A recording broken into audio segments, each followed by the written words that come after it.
भारत आज़ादी का अमृत महोत्सव मना रहा है और इस मौके पर तमाम उन लोगों से हम बातचीत करने की कोशिश कर रहे हैं, समझ रहे हैं कि इस जर्नी में हमारे देश ने कैसे तरक्की की और ख़ास तौर पे बैंकिंग और फाइनेंशियल सेक्टर को अगर आपको समझना हो तो इससे बेहतर और कौन हो सकता है कि हमारे साथ चेयरमैन है National Bank for Finance Infrastructure KV Kamath sir. Kamath sir, बहुत बहुत स्वागत है आपका CNBC आवाज़ पर। जो पूरी जर्नी हम लोगों ने की है 75 सालों की, इसमें हमें आप एक ब्रीफ जर्नी हमें बताइए कि कैसे हमारा फाइनेंशियल सेक्टर ग्रो किया है। मैं स्टार्ट करता हूँ जब मैंने कैरियर स्टार्ट किया था 1971 में। तब दोनों इक्विटी कैपिटल और डेट कैपिटल दोनों शॉर्ट सप्लाई में थे और कैश एक्रूल्स जो थे लगभग वर्किंग कैपिटल मीट करने के लिए प्रॉब्लम काफी थे। तब से कट कीजिए आज को, आज लगभग टॉप 100-200 कंपनीज डेट फ्री है, नॉमिनल और नेट डेट नेगेटिव है। सो कैश एक्रूल यानी कि उनका इक्विटी रेज करने का, they don't really need to raise equity, और डेट जो भी है वो भी कैश एक्रूल से मीट होता है या मार्जिन में थोड़ा बोरो करना पड़ता है। तो सिग्निफिकेंट चेंज एक आया है इंडियन इंडस्ट्री में कि एटलीस्ट लार्जर इंडस्ट्री प्लेयर्स उनको कैपिटल और डेट कैपिटल की दोनों की भी शॉर्ट दुविधा नहीं है। एक पॉइंट। सेकेंड पॉइंट जो आया है फाइनेंशियल सर्विसेज सेक्टर में और मैन्युफैक्चरिंग और other field is induction of technology. तब हम टेक्नोलॉजी देखें और आज देखें तो complete shift in terms of what has happened. तो दो अंडरलाइंग ड्राइवर्स हैं। और तीसरा, even if you are in the financial sector, आप देख रहे हैं कि the whole impact of what I would call digi finance तब जीरो था। ईयर 2000 में भी लगभग कॉल सेंटर थे, एटीएम थे और कुछ नहीं था। और अब आप देखिए the whole revolution that has taken place. So मेरे हिसाब से दो की टेकअवेज है। कॉर्पोरेट बैलेंस शीट्स और कॉर्पोरेट प्रॉफिटेबिलिटी हेल्दियर हुआ है, और दूसरा technology induction has changed the face of both banking and industry. Sir, बिल्कुल सही कहा आपने। और बहुत एक बड़ा चंक था हिंदुस्तान का, देश का, जो अनबैंक था। फिर धीरे धीरे कोशिश की गई कि उनको बैंकिंग के दायरे में लाया जाए, फाइनेंशियल लिटरेसी बहुत बढ़ाई गई है। मुझे थोड़ा उस जर्नी पे भी ले चलिए, क्योंकि पहले बहुत सारे लोग बैंकिंग से जुड़े भी नहीं थे, लेकिन अब हर व्यक्ति के पास एक खाता है, हर व्यक्ति एटीएम यूज़ करता है, बहुत सारे लोग क्रेडिट कार्ड यूज़ करते हैं और बहुत सारे लोग ऐप यूज़ करते हैं। यूपीआई का ज़माना आ गया। तो एक बड़े ट्रांसफॉर्मेशन के दौर से हमारा बैंकिंग सेगमेंट गुजरा है और उसमें लोगों का पार्टिसिपेशन भी बढ़ा है। इस जर्नी को आप कैसे देखते हैं? बहुत सही क्वेश्चन पूछा आपने। मेरे हिसाब से टिल लेट 90s ये तो मुमकिन नहीं था। एक तो technology imports were not allowed. जब लो कॉस्ट टेक्नोलॉजी आई कि डिस्ट्रीब्यूटेड प्रोसेसिंग, और you could set up technology at लगभग 1/10 the cost of main frame का कॉस्ट पे। I am talking toward the end of the 90s, 2000 के करीब। तब देखे आपने कि सभी बैंकों ने टेक्नोलॉजी इंडक्शन स्टार्ट किया। उसके बाद एटीएम्स आ गए, कॉल सेंटर आ गए, बैक ऑफिसेज आ गए, और over the years progress. But उसमें एक इंटरेस्टिंग क्वेश्चन, एक इंटरेस्टिंग ऑब्जर्वेशन है। लगभग 2004-2005 में आईसीआईसीआई बैंक ने एक सर्टेन ऑब्जेक्टिव कि हम अनबैंक को बैंक करेंगे। आपने वो फ्रेज यूज किया, और हमारे हिसाब से तब शायद 600 मिलियन लोग थे जो अनबैंक्ड थे। हमने रोल आउट भी चालू किया, in sense how to go about it, ATM वो ये। प्रॉब्लम था कनेक्टिविटी नहीं था, और कनेक्टिविटी को लगा 5-6 बरस, और आप देखिए उसका नतीजा क्या हुआ। जनधन रोल आउट हो गया 2014-2015 में, और ट्रांसफॉर्मेशन वाज कंप्लीटेड। तो what I am trying to say is, idea हो सकता है, unless technology is in place वो आइडिया एग्जीक्यूट नहीं होता है। तो आइडिया 2005 में था, कुछ आगे नहीं गया। 2014 में आइडिया वापस प्रधानमंत्री जी ने आगे रखा। Technology was keeping in pace, kept pace, और it gone ahead and we could implement. उसके बाद नेक्स्ट आपने, if you want to see, is 2014 to today. वहां भी I think clear, I would say, इसका credit should be taken by not only the banks and the financial sector players, but more importantly, the newer startup companies. because they have changed the face of जो आपने कहा taking making banking available to everyone. यानी कि घर में you have a bank account and you have the ability to transact घर में बैठ के through you don't even need an ATM today because you are doing an online transfer. Money is moving from आपका bank से दूसरे का bank में जाता है, खाते में जाता है, तो ATM का भी जरूरत नहीं है. So this entire process has been facilitated by technology, incumbents, and more importantly the newer players. And आज वो accelerate हो रहा है. And last 2 years, in a way, COVID का we had a lot of challenges in the country. But मेरे हिसाब से it also spurred innovation. ये कहते हैं कि theory of constraint. अगर एक constraint है तो आप you will jump higher. I think that is what happened to banks and to the technology providers during the last 2 years. Constraint आया and you jump higher, and जो आपने कहा, whether it is UPI or any other technology, all came to the fore. So yes. This has been revolutionary in terms of technology adoption, and क्योंकि हमारे पास our large population can all change when the cost is right. The cost is right today. I think we are all running with that ball. Sir, आप उन व्यक्तियों में से हैं जिन्होंने institutions build किए हैं और इतने बड़े इंस्टीट्यूशंस बिल्ड किए हैं जो जिसको हमें गर्व होता है देश में कि हमने इतने बड़े बड़े बैंक्स और फाइनेंशियल इंस्टीट्यूशंस हमारे देश में हैं और उन्होंने हर व्यक्ति को बैंकिंग के लिए प्रोत्साहित किया और बैंकिंग कराया उनसे.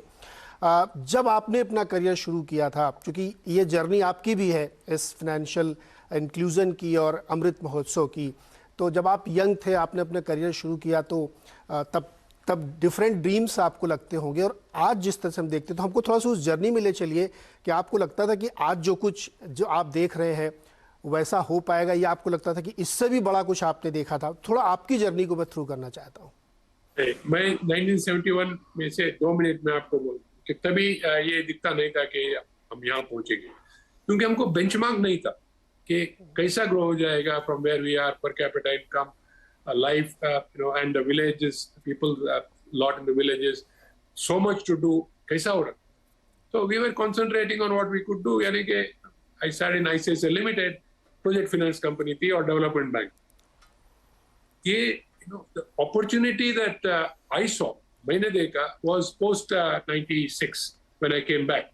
But वो भी मैंने देखा because I spent 8 years in the Asian Development Bank. Looking at other countries, I learned a few things in the ADB, but I learned more by Southeast Asia or Asia के other countries I was covering. So all the, I looked at all the tigers, the Southeast Asian tiger countries. मैं वहाँ loan लेता था, I was going there, coming back, and then of course I looked at China. So ये 6-7 countries, when you saw कि क्या change आया, कैसा आ गया. When I came back to ICICI, I said, at around $500 per capita income, कुछ magic होता है, and we were getting there. लगभग 2002-2003 में we hit there, and ICICI in a way prepared before that. तब मुझको probably एहसास हुआ कि हम भी पहुंच सकते हैं. We can also get growth, and Southeast Asian tigers had accelerated growth, China had accelerated growth, तो हम भी कर सकते हैं. And at that point in time, if you remember, लगभग around 2000, हम लोगों ने टेलीकॉम पॉलिसी लाया और टेलीफोनी स्टार्ट हुई, that is cell phone. Then we brought golden quadrilateral north south and all the feeder and the connecting roads. Then very important project was the Gram Sadak Yojana, Pradhanmantri Gram Sadak Yojana, all between 2000, 2001, 2002. These to me were game changers, and of course ports got built and so on and so forth, and then the momentum grew. So tab was the second point. Two things happened in the first 2 or 3 years of 2008. कि retail के जरिए Bharat our future could change. Second, through infrastructure our future could change. ये realization came about 30 years after I started my career. यानी maybe about 20 years back, if I look this came, that we also could now aspire, we also could grow. And if you look at the last 5-6 years, जब when or 6-7 years, when Jan-Dhan happened, and that 2005 dream of mine that every Indian should be banked, bank the unbanked, that became feasible. We said now we can do and I think वो रास्ते पे हम we are actually quite clear on that path. मेरे हिसाब से आगे 25 साल का हमको रनवे है, because so much to do in infrastructure, so much to scale up in manufacturing, though we are well advanced, but in infrastructure we have so much to do. We can improve agriculture, we can improve our water. So इसमें invest किया तो I think we will grow at near double digits for the next 25 years. But not only that, the momentum that has been there, particularly with the new posts, the new digital startups, that becomes an added area for economic growth. मेरे हिसाब से that part should contribute to around 20-25% of our economic pie, as it were, going forward. कई देशों में वो 30% तक है, हमारे यहाँ आज शायद 5% है. तो आप समझिए कि our own growth is 10%, and of which 25% is coming from digital. The rest of the economy at 7.5%, with all the things that we have to do for 25 years. मेरे हिसाब से 10% growth is feasible, and if you grow at 10%, you will double every 7.2 years. Over the next 25 years, you are talking of a 25 trillion economy. So मेरा dream है, I may not be here to see this dream, that in the next 25 years, we are a 25 trillion economy, and we are there, up there, as one of the largest economies in the world. Sir, मैं हमेशा ईश्वर से ये प्रार्थना करूंगा कि हम लोग उस ड्रीम को देखें और आप हम लोगों के साथ वो ड्रीम को देखें, क्योंकि जो आपने किया है वो कमेंडेबल है और बहुत कम लोग ऐसा कर पाते हैं. सर, एक सवाल और है कि बैंकिंग सेक्टर में बहुत सारे उतार चढ़ाव देखे हैं. नेशनलाइजेशन भी देखा है, फिर लिबरलाइजेशन भी देखा है, फिर एक ऐसा दौर आया जब एनपीएस बहुत बढ़ गए थे, वो दौर भी देखा है. फिर एक दौर हमने देखा कि आईबीसी आई और सरकार ने उसको वसूली के लिए बहुत सख्ती दिखाई. फिर एक ऐसा दौर आया कि हमने डिमोनेटाइजेशन भी देख लिया. ये सब उतार चढ़ाव आपने अपनी नज़रों से देखे हैं, आप इसको कैसे इंटरप्रेट करते हैं? I think if you go back, मैं 71 से करता हूँ, NPAs were always there in the system, and the corporate structure was fragile. क्योंकि total debt to equity वो टाइम में 4:1 था, and मेरा प्रोफेसर ने हमको सिखाया था स्कूल में कि debt is a double-edged sword. एक साइड जो डल है वो ठीक है, वो घूमता है तो काटता है, तो you have to be very careful with debt. But if you are leveraged 4:1, वो तो काटने वाला ही है. So up to the year 2000, we were dancing on that sharp edge and getting hurt. उसके बाद 2000 में एक restructuring आया, which again was under the aegis of Reserve Bank. Vimal Jalan ji was the governor, and वो time में that restructuring cleaned up a large part of the banking system, and then the debt corrected from 4:1 to 2:1, and thereafter we remained at that level to up to 2008, 2009. Then I think if you see उसके बाद का जो problem आया is basically the infrastructure problem. As infrastructure was rolling out, challenges in terms of land acquisition, whether it's environment, whether it is mineral rights, and so on. I won't go into it, and that's the reasons. There were a combination of issues which created challenges for industry and challenges for entrepreneurs, and of course challenges for the government. I think वो resolve हो गए हैं अभी, and I would think that now if you look at the banking system, मैंने इतना साफ banking system देखा नहीं है, and not only in India, even abroad. I don't think I have seen as clean a banking system as I'm seeing now. एक गर्व की बात है सभी गवर्नमेंट को और अपना रेगुलेटर्स को. सिमिलरली कैपिटल मार्केट डेवलप हो गया है. कैपिटल मार्केट में नया इंस्ट्रूमेंट्स आ रहे हैं, हाइब्रिड इंस्ट्रूमेंट्स और various types of structures, InvIT structures and so on. They are all facilitated you to grow. तो वो हो रहा है. तो मेरे हिसाब से, and of course digitech, digi finance development which we talk about, I think ये सब जो है are going to propel us into a completely new territory. इस समय एक बड़ा दिलचस्प दौर चल रहा है जहाँ पे जो ट्रेडिशनल बैंक्स हैं वो है, फिर एनबीएफसीज हैं, फिर हाउसिंग फाइनेंस कंपनीज हैं, फिर नए तरीके के जो फाइनेंसिंग कंपनीज आ गई, बीएनपीएल भी आ गए हैं. बहुत सारा एक बड़ा गैमुट क्रिएट हो गया है. तो क्या ये एक ट्रांजिशन का दौर है, आगे जाके ये थोड़ा सा कंसोलिडेट होगा, सिंक्रोनाइज होगा, या आप किस तरीके से इसका रूप बदलते हुए देखते? जो आप कह रहे हैं नेक्स्ट 25 ईयर्स में बहुत ज़बरदस्त ग्रोथ होगी, तो ये जो पूरा बैंकिंग एंड फाइनेंशियल सेक्टर है इसमें किस तरीके के परिवर्तन आप देखेंगे? एक दो चीज but I will share which I think will happen. It will be indeed shaped by regulation. Regulators will call the shots. They have to, because ultimately public money is at stake. तो एक तो technology is going to be supreme, is where there is no question. Within that, I think the governance structures, the checks and balances will have to be put in. And clearly, regulatory oversight will have to be even tighter than it is today. So, मेरे हिसाब से we will see a whole lot of newer players emerging, some existing players getting stronger, some of the newer players, collaborating in various ways with the incumbents. So we will see a whole lot of churn and change happening. But there could be some parts of the financial system where existing players जो है उनका space ही नहीं, in the sense that it has all become straight through. And that also we will see. But ये जो है is probably for a larger, longer discussion. But we will see a whole lot of exciting things happen underwritten and pushed by technology. Right Kamal sir, चूंकि हम लोग अमृत महोत्सव बात करें तो ये सिर्फ ऐसा नहीं कि हम बैंक फाइनेंस और नंबर डेटा भी बात करें, हम आपके बारे में भी जानना चाहते हैं। कोई ऐसी चीज़ अदर देन बैंकिंग भी आपने ड्रीम किया हो अपने लिए या देश के लिए कि कुछ ऐसा बदलना चाहिए, वो बदल गया हो, या आपको लगता है कि अभी थोड़ी कमी रह गई हो, वो आप हमारे साथ शेयर करें हमारे दर्शकों के साथ। मेरा dream honestly has never been personal. My dream since I started a career is India's growth through what we can do. And मेरा reference point था banking and industry. मेरे हिसाब से अभी alignment आया है between the banks and the corporate world on one hand, and the government setting goals and driving those goals. As I see it, my excitement now is just in a personal or in a larger context, is just to watch an acceleration on that 25-year runway for us to take off and become probably one of the largest, at least 2 or top 3 economies of the world, during my lifetime. That's my dream at 75. I am 75, and my dream at 75 is that. Thank you. Sir आप शतायु होंगे, हम सब लोगों की ये कामना है, हम लोगों की उम्मीद है।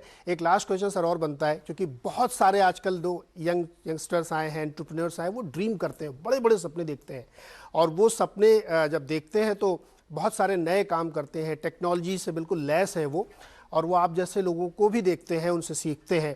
तो आप जो इस वक्त चाहे वो फिनेंस सेक्टर में हो या किसी और सेक्टर में हो, अपनी कंपनीज चला रहे हो, बहुत बड़ी बड़ी उन्होंने कंपनीज बना ली, बड़े बड़े स्टार्टअप्स उन्होंने बना लिए हैं, उनके लिए आप क्या मैसेज देना चाहेंगे कि उनको आगे कैसे बढ़ना चाहिए? क्योंकि मुझे लगता है कि एक बैंकर से ज़्यादा कोई नहीं समझता कि इंडस्ट्री कैसे आगे बढ़े। सभी industry, whether it is manufacturing or whether it is infrastructure or whether it is the new startups, मेरा एक ही मैसेज है, this is मेरा 50 बरस प्लस का एक्सपीरियंस का मैसेज है, वेरी सिंपल मैसेज, आप वैल्यू क्रिएट कीजिए, एंड कंपनीज वैल्यू क्रिएट कर रहे हैं। Even you take a digitech company, क्या सुपर वैल्यू क्रिएट किया उन्होंने, ease of use, customer के लिए benefit, so that's what I call value, and then valuation will follow. So please prioritize value creation and valuation will follow. Do not run after valuation to start with. I think if you do that, you will be world beaters. You will be, of course, make India proud. मेरा इतना ही message है, and opportunity I think is endless. Dream. Opportunity endless है, और जो आपने बात कही sir वो बहुत बड़ी कि वैल्यू क्रिएट करिए, वैल्यूएशंस के पीछे मत भागिए। ये हमारे नए एंटरप्रेन्योर्स के लिए शिक्षा है जो केवी के सर हमें दे रहे हैं, और हमें इसको फॉलो करना चाहिए, क्योंकि एक 50 इयर्स का एक्सपीरियंस आपके सामने उसका निचोड़ है। केवी सर बहुत बहुत शुक्रिया हमारे साथ जुड़ने के लिए, अमृत महोत्सव पे हमारे देश को संबोधित करने के लिए, हमारे नए एंटरप्रेन्योर्स को सिखाने के लिए, उनको बताने के लिए कि कैसे आगे बढ़ना है, और एक बहुत ही शानदार तस्वीर बिहार आपने हमारे सामने पेश की। और हम सब लोग उम्मीद करते हैं कि हम सब लोग 25 साल बाद ऐसे ही फिर एक आपके साथ इंटरव्यू करेंगे और वो भारत बनता हुआ देखेंगे। बहुत बहुत शुक्रिया सर।